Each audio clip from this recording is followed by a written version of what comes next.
Welcome to Physics for You, the ideal physics study application by Akshay sir. Discuss करेंगे Coulomb's law of electrostatic के बारे में।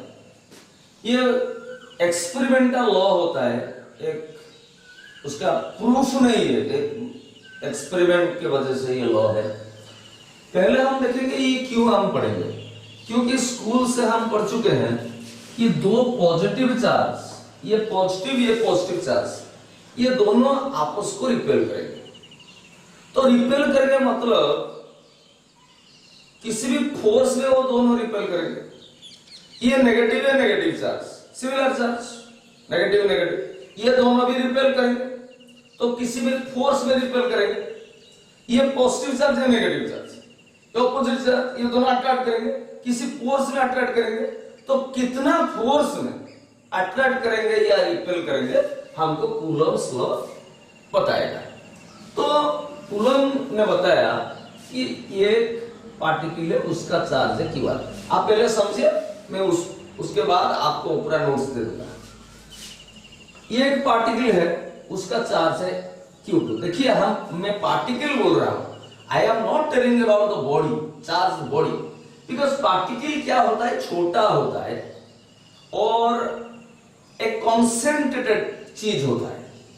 पर body क्या होता है, एक बॉडी है, लेट अस से मेरा मोबाइल है, इसको चार्ज देंगे तो ये चार्ज पूरा डिस्ट्रीब्यूट होकर रहेगा। और I am telling about particle, ये छोटा सा एक पार्टिकल, तो चार्ज पूरा कॉन्सेंट्रेट एक पॉइंट में केंद्रीभूत होकर रहेगा। तो ये एक पार्टिकल है, चार्ज पार्टिकल, उसका चार्ज है Q1, 5 कूलम 10 कूलम कुछ भी हो सकता है, इसका चार्ज है Q2। इन दोनों के बीच में डिस्टेंस है R। तो ये दोनों जब पॉजिटिव होंगे ये आपस को रिपेल करेंगे, नेगेटिव होंगे तो रिपेल करेंगे। किसी में एक फोर्स में पॉजिटिव नेगेटिव होंगे तो अट्रैक्ट करेंगे, किसी में एक फोर्स में। तो कितना फोर्स में, कूलम ने बताया ये फोर्स का वैल्यू आप याद रखिए, beta Q1 Q2 by R²। मैं बीटा क्या है बाद में आपको समझाऊंगा, पहले आप याद रखिए फोर्स का value,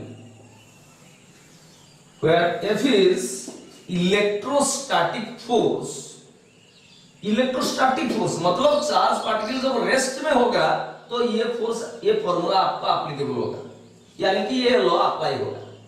this is called electrostatic force और कूलम्स फोर्स। ये अट्रैक्टिव भी हो सकता है और रिपल्सिव भी हो सकता है। ऑपोजिट चार्ज होगा तो अट्रैक्टिव होगा, सिमिलर चार्ज होगा तो रिपल्सिव होगा।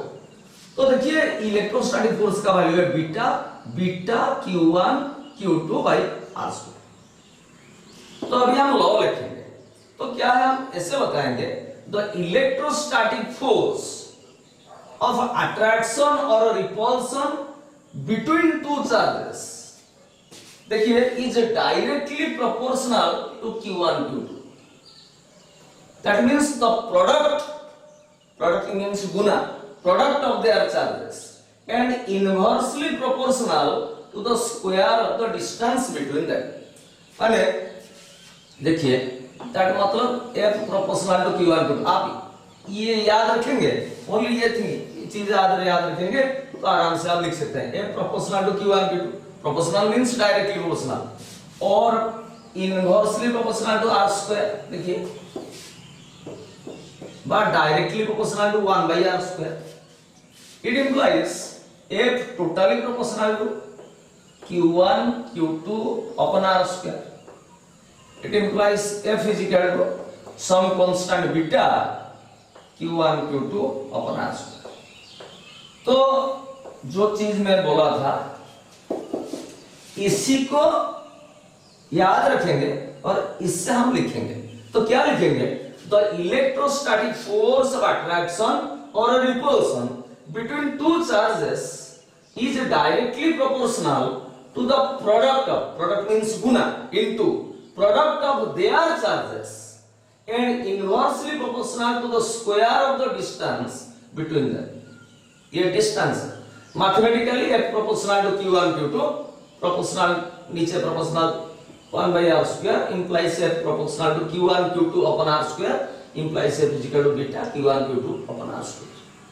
तो देखिए मैं बीटा के बारे में बताऊंगा। फास्ट आप लॉ लिखिए, पहले ये फिगर बनाइए,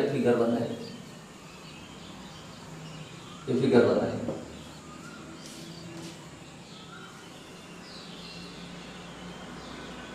अभी स्टेटमेंट लॉ क्या है Coulomb's law?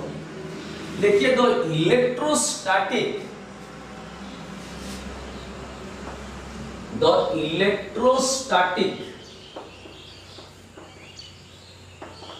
force of attraction, ये इलेक्ट्रोस्टैटिक फोर्स ऑफ अट्रैक्शन और रिपल्सन बिटवीन टू चार्जेस, ये इलेक्ट्रोस्टैटिक फोर्स दो चार्ज के बीच में ही पड़ता है। Two charges is directly proportional, पहले मैं बता चुका हूं, proportional to the product of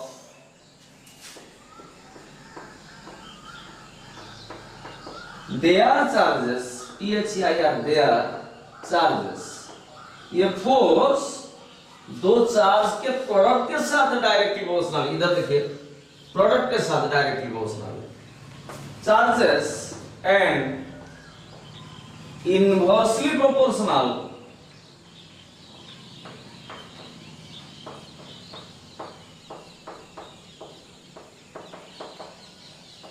to the square of the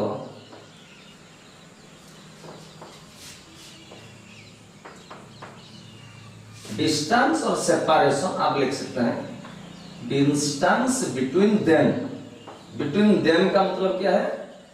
between two charges। ये स्टेटमेंट आप लिख दिए। उसके बाद नीचे लिखिए मैथमेटिकली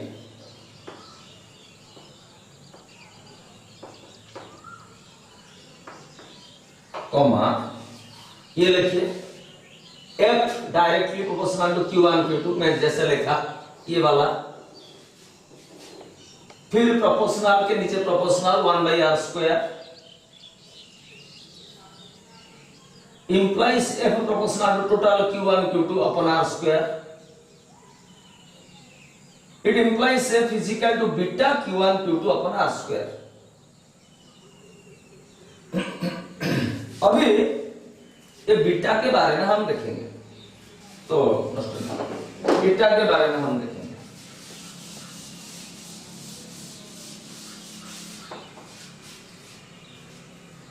ये बीटा का वैल्यू है 1 सीजीएस यूनिट में, सीजीएस यूनिट।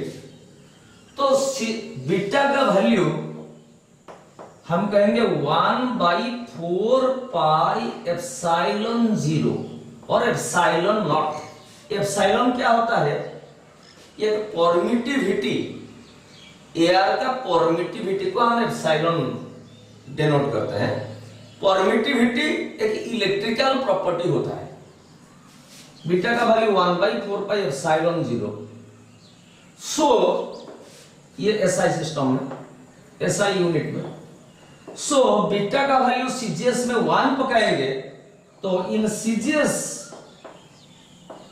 यूनिट फोर्स का वैल्यू कितना होगा? बीटा का वैल्यू 1 पकाइए तो 1 Q1 Q2 अपन r², मतलब बोलिए Q1 Q2 अपन r²। सीजीएस में इलेक्ट्रोस्टैटिक फोर्स का वैल्यू यही है। नीचे लिखिए in SI unit F is equal to, देखिए F is equal to beta Q1 Q2 upon r², पर बीटा का वैल्यू क्या है? 1/4 पाई एप्सिलॉन 0 SI है, तो लिखेंगे 1/4 पाई एप्सिलॉन 0 Q1 Q2 अपन r²। Electrostatic force between two charges, दो चार्ज के बीच में इलेक्ट्रोस्टैटिक फोर्स SI सिस्टम में इतना ही पड़ेगा। F is equal to 1/4 pi epsilon 0 Q1 Q2 S। लिखिए, ये सब लिखिए। बीटा का वैल्यू 1 है, पॉज करके वीडियो लिखिए।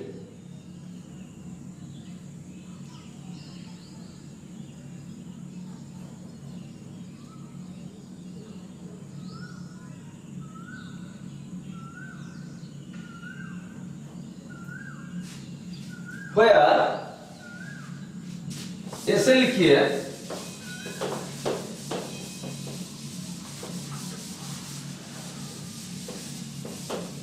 देखो प्रश्न को टीजिए हो ना खाली जल्दी हो नहीं लगा दो। देखिए epsilon zero is, epsilon zero को ऐसे कोई स्टूडेंट लिखता है एप्सिलॉन जीरो, पर आप नहीं ऐसे नहीं लिखेंगे, ऐसे लिखेंगे एप्सिलॉन जीरो ऐसे। ये ईएमएफ का सिंबल हो गया। Epsilon zero is permittivity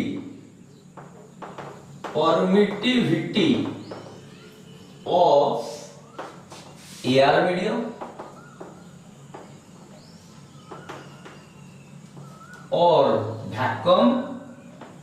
vacuum का भी परमिटिविटी को एप्सिलॉन जीरो भी हम बोल सकते हैं, क्यों नहीं दे आर नियरली इक्वल। और फ्री स्पेस भी बोल सकते हैं, फ्री स्पेस और ईथर भी बोल सकते हैं। तो एप्सिलॉन जीरो को बोलते हैं परमिटिविटी ऑफ एयर मीडियम और वैक्यूम और फ्री स्पेस। परमिटिविटी क्या होता है? परमिटिविटी एक इलेक्ट्रिकल प्रॉपर्टी होता है। जैसे दो चार्ज मान के चलिए एयर मीडियम में है, तो एयर मीडियम में वो जितना फोर्स में रिपेल करेंगे या अट्रैक्ट करेंगे, पानी के अंदर दो चार्ज को रखेंगे तो वो अलग फोर्स में अट्रैक्ट करेंगे, रिपेल करेंगे। क्यों? कि एयर का परमिटिविटी एक इलेक्ट्रिकल प्रॉपर्टी अलग है, पानी का अलग है, ऑयल का अलग। तो एयर को परमिटिविटी को हम एप्सिलॉन जीरो नाम देंगे और एनी मीडियम का परमिटिविटी को ओनली एप्सिलॉन नाम देंगे। अच्छा, आप याद रखिए ये जो electrostatic force 1/4 pi epsilon q1/2r², 1/4 pi epsilon zero का एक स्टैंडर्ड वैल्यू एक्सपेरिमेंट है। आप याद रखिए 9 × 10⁹ ये बहुत ही बड़ा नंबर है। 10⁹ मतलब 9 में 9 जीरो, न्यूटन मीटर स्क्वायर पर कूलम स्क्वायर। मैं बताऊंगा आपको ये यूनिट कैसे हुआ, ये आपको याद रखना है। एप्सिलॉन जीरो का वैल्यू भी याद रखना है। एप्सिलॉन जीरो क्या है? Permittivity of air medium. 8.85 × 10⁻⁻12 ये उल्टा यूनिट होगा, कूलम स्क्वायर पर न्यूटन मीटर।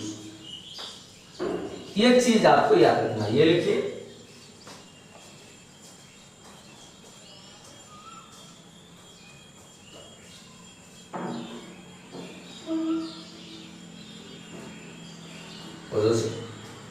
चलिए,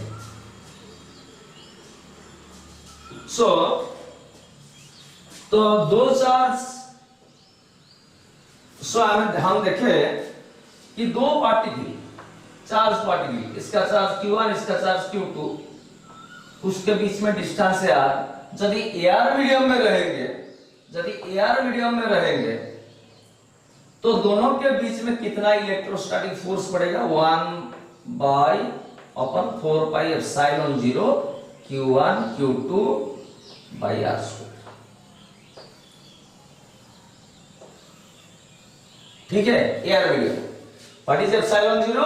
मैं बताया permittivity of air medium. Permittivity क्या होता है? एक इलेक्ट्रिकल प्रॉपर्टी होता है। 1/4 पाई एप्सिलॉन जीरो का वैल्यू क्या है ना? 9 × 10⁻⁹। देखिए ये बहुत ही बड़ा नंबर है, 1/4 पाई एप्सिलॉन जीरो, ये बहुत ही बड़ा नंबर है, 9 × 10⁻⁹। इसीलिए ये इलेक्ट्रोस्टैटिक फोर्स और कूलम फोर्स की बोलते हैं, ये बहुत ही स्ट्रॉन्ग फोर्स होता है, क्योंकि इसका वैल्यू बहुत बड़ा है, तो इसलिए बहुत स्ट्रॉन्ग फोर्स होता है। अच्छा, एनी मीडियम में एक पार्टिकल है, इसका चार्ज है q1 इसका चार्ज है q2, उसके बीच में डिस्टेंस है r। इसके अंदर एक मीडियम रखा, एनी मीडियम, जिस मीडियम का परमिटिविटी का हम नाम देंगे एप्सिलॉन। ये वाटर हो सकता है, ये पर एयर नहीं, ऑयल हो सकता है, कुछ भी हो सकता है, उसका परमिटिविटी का हम एप्सिलॉन नाम देंगे। तो ये दोनों चार्ज के अंदर कितना फोर्स अट्रैक्टिव और रिपल्सिव पड़ेगा ना एफ इज इक्वल टू उसका अभ्यास बोलते हैं एनी मीडियम में 1/4 epsilon Q1 Q2 by R. ये फॉर्मूला एप्लीकेबल होगा फॉर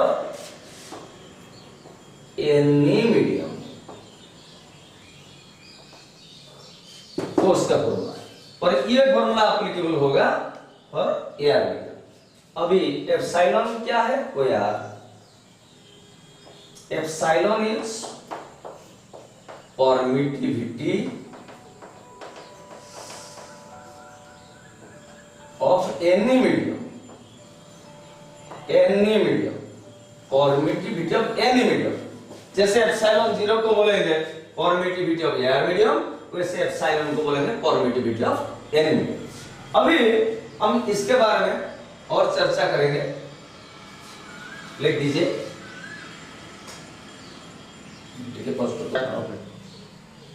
तो अभी हम देखेंगे कि परमिटिविटी का यूनिट एंड डायमेंशन क्या होता है। ये बहुत ही इंपॉर्टेंट चीज है जो कि एग्जाम में पूछता है, unit and dimension of permittivity. Permittivity को हम लिखेंगे एप्सिलॉन और एप्सिलॉन 0। ये लिखिए, हेडिंग करिए। अभी देखिए ये कहां से निकालेंगे, वही इलेक्ट्रोस्टैटिक फोर्स का कूलम्ब्स लॉ, कूलम्ब्स फोर्स से निकालेंगे। We know that. अब देखिए आराम से देखिए, कूलम्ब्स फोर्स का वैल्यू होता है एसआई सिस्टम में, एयर मीडियम में मैं लिख रहा हूं 1/4 पाई एप्सिलॉन 0। एनी मीडियम में एप्सिलॉन होगा, जो भी हो ये परमिटिविटी है। एप्सिलॉन 0 है permittivity of air medium, epsilon होगा तो permittivity of any medium, Q1 Q2 by R square. अभी देखिए इसको क्रॉस मल्टीपल करते हैं, F4 pi epsilon 0 R square, देखिए is equal to Q1 Q2। जब पहले आप करेंगे तो कोई भी स्टेप ओमिट मत करिएगा, ये मेरा आपको रिक्वेस्ट है, कोई भी स्टेप मत करिए और मैंने स्किप नहीं करिएगा। उसके बाद ऑटोमेटिकली आपका धीरे धीरे हो जाएगा। देखिए 4 एक नंबर है, उसका यूनिट डायमेंशन कुछ नहीं है, पाई एक नंबर है, उसका यूनिट डायमेंशन कुछ नहीं है। लेकिन को ऐसा लिख सकते हैं epsilon 0 R square is equal to Q1 Q2। देखिए यहां से एप्सिलॉन 0 क्या होगा, बोलिए Q1 Q2 अपन बोलिए F आर स्क्वायर। यहां से एक स्टूडेंट अभ्यास करेगा तो डायरेक्टली यहां से लिख सकता है epsilon 0 is equal to Q1 Q2 upon F R square. देखिए डायरेक्टली लिख सकता है, हो गया। बता यही एप्सिलॉन 0 का हम यूनिट डायमेंशन निकालेंगे, तो यूनिट क्या होगा, एप्सिलॉन 0 यानी परमिटिविटी का। देखिए चार्ज का यूनिट है कूलम, इनटू चार्ज का यूनिट है कूलम, बाई फोर्स का यूनिट है न्यूटन, आर स्क्वायर का, आर मतलब डिस्टेंस है, उसका यूनिट है मीटर, तो मीटर का स्क्वायर। तो ये आपका बन गया coulomb into coulomb, coulomb square, और माइनस पर न्यूटन मीटर स्क्वायर। देखिए चेक करने के लिए मैं आपको बोला था कि मैं बोला था एप्सिलॉन 0 का वैल्यू क्या है। एप्सिलॉन 0 का वैल्यू मैं बताया था आपको याद रखने के लिए 8.85 इंटू 10 टू द पावर -12। ये बहुत ही छोटा नंबर होता है, माइनस मतलब नेगेटिव नहीं, पावर माइनस मतलब छोटा और पावर प्लस मतलब बड़ा। और पता था कूलम स्क्वायर पर न्यूटन मीटर स्क्वायर आप चेक कर सकते हैं। आपको मैं एप्सिलॉन 0 का वैल्यू इतना बताया। अभी देखिए मैं यूनिट कहां से लाया था, यूनिट यहां से लाया था, एप्सिलॉन 0 का यूनिट यही है, ठीक है। तो एक स्टूडेंट को पूछेगा एप्सिलॉन 0 का वैल्यू क्या है, कोई बच्चा लिखेगा ये 8.85 10 to the -12, यूनिट नहीं लिखेगा तो ये कुछ नंबर नहीं पाएगा, मार्क नहीं पाएगा। डायमेंशन, डायमेंशन एप्सिलॉन 0 का Q1 Q2 upon F R square. Charge का डायमेंशन होता है 80 में बताया था क्योंकि Q equal to IT, charge और करंट के बीच में रिलेशन, और करंट एक फंडामेंटल क्वांटिटी होता है, उसका डायमेंशन A है एम्पियर, और कैपिटल I भी है टाइम का T। तो चार्ज का डायमेंशन होता है 80, और कोई कोई लिख सकता है क्या IT, ठीक है। तो मैं 80 लिख रहा हूं, ये चार्ज का 80, देखिए उसके बाद ये चार्ज का, ये भी एक चार्ज है, उसका क्या लिखेंगे 80, ये मतलब एम्पियर, अपन फोर्स का डायमेंशन है mL/(T⁻²), फिर आर स्क्वायर, ठीक है, आर स्क्वायर, आर मतलब डिस्टेंस, लेंथ L स्क्वायर। तो m का पावर नीचे 1 है, ऊपर चला जाएगा m⁻⁻1, L स्क्वायर L ऊपर चला जाएगा L⁻³ T-2 ऊपर चला जाएगा T square T square T4 हो जाएगा, और A स्क्वायर हो जाएगा, A स्क्वायर हो जाएगा। तो परमिटिविटी का यूनिट यही है, डायमेंशन यही है। अभी आप लिख दीजिए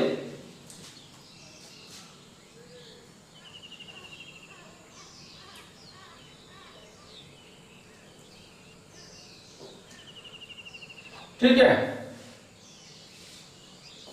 ओके। देखिए दूसरा ऑब्जेक्टिव क्वेश्चन है, what is the unit and dimension of,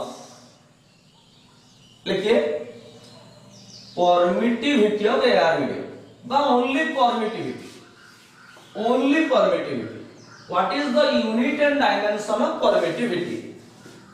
देखिए तो परमिटिविटी का यूनिट डायमेंशन पूछा है, तो आंसर लिखेंगे यूनिट, ऐसे लिखेंगे यूनिट ऑफ परमिटिविटी,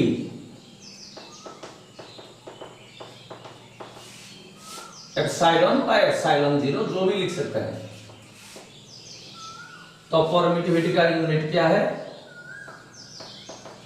अभी हम देखें कूलम स्क्वायर पर न्यूटन मीटर स्क्वायर, परमिटिविटी का डायमेंशन अभी हम देखें m⁻⁻1 L⁻L³